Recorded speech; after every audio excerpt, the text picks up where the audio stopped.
আগের মিনি ব্লগে তোমরা তো দেখেইছো আমাদের আজকে সকালবেলা ব্যাংকে যেতে হয়েছিল, আর যাওয়ার সময় বৃষ্টিতে একটু সময় ভিজতেও হয়েছে। আর সেই জন্যই সন্ধ্যে থেকে মাথাটা বেশ যন্ত্রণা করছে। ঘুম থেকে ওঠার সাথে সাথেই মা এখানে কড়া করে লাল চা করে দিয়েছিল।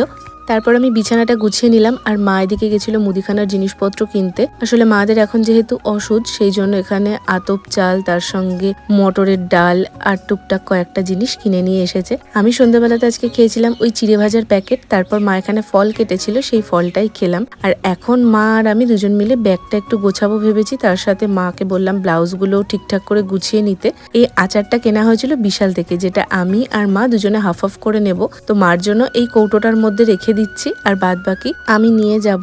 এর আগেও একবার বিশাল থেকে আচার কিনেছিলাম, তবে সেটা 5 মিশালি আচার কিনেছিলাম। সেই আচারটা ভীষণই বাজে ছিল, খেতে বাজে ছিল না, তবে শুধু গাজর ছাড়া আর কিছুর বংশও আমি ওর মধ্যে খুঁজে পাইনি। তাই জন্য এবার নিয়েছি আমের আচার, আর এটা খেতে দারুণ টেস্টি ছিল।